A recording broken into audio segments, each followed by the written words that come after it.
Bali ngayon po mga katrops, mag-omelette naman po tayo ng egg mga katrops. Pero lalagyan natin siya ng gulay. Kaya tara mga katrops, samahan niyo ako magluto. Ito ngayon papainit muna ako ng mantika mga katrops. Iinitin muna natin. Ininit ko na po pala yung kawali at saka ngayon nilagyan ko na ng mantika. Ayan, iinitin na lang natin. Tapos ayan mga katrops, yung hinugasan ko repolyo mga katrops, ilalagay ko na. Shout out sa aso naming maingay na naman! Ayan, lulutuin na natin yung gulay. Isa-gisa muna yung gulay mga katrops. Habang niluluto ko yung gulay doon mga katrops, nag-scramble na ako ng egg mga katrops. 4 na egg lang ginamit ko mga katrops, may sobra pa. Ayan, nilaga ko na lang yung iba. Ito, 4 na egg lang ginamit ko mga katrops. Ilalagay ko doon sa gulay. Ayan mga katrops, sa hindi inaasahan, hindi pa luto yung ating gulay. Naubusan po kasi ako ng gas. Ayan mga katrops, so tingnan nyo. Naubusan tayo ng gas. Pero wait lang mga katrops, meron akong emergency pag nauubusan ng gas. Ayan po mga katrops, yung ating foldable card type stove. Ayan siya mga katrops. Nakikita nyo, napakaliit lang yan mga katrops. Ayan mga katrops, ito yung gagamitin natin ngayon dahil naubusan tayo ng gas. Kukunin lang natin yung butane. Ito po yung gagamitin natin mga katrops. Ayan, ganyan lang yan mga katrops.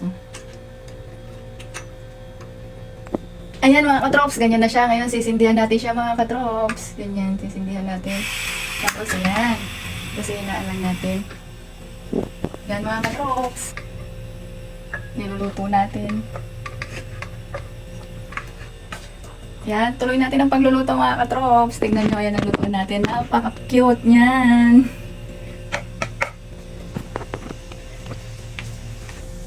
At pagluto na yung gulay mga katrops, isasali natin dito yung gulay. Sino po gumagawa nito mga katrops ng mga ganyan? Pag nakaluto na yung gulay, isasalin dito. Ayan, tapos din natin siya i-mix sa itlog. Ayan mga katrops, nalagyan natin ulit ng mantika yung kawali na pinaglutuan natin ng gulay. Ayun na yung ating kawali mga katrops. Ilalagay natin to.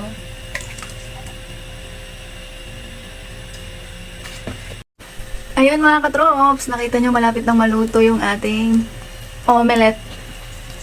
At tingnan nyo naman ang pinaglulutuan natin. Ang cute mga katrops. Ayan.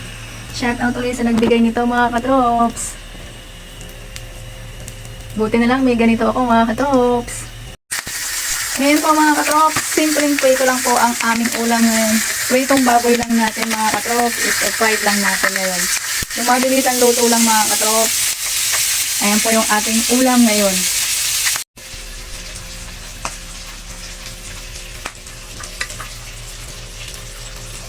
Ayan mga katrops, pagkatapos ng itlog, eto naman pork ang ating lulutuin. Ayan, tumatalsik-talsik pa.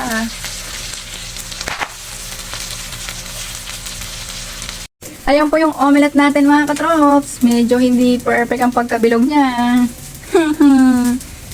Pero okay lang, laman tiyan din yan mga katrops. Oo, Susan.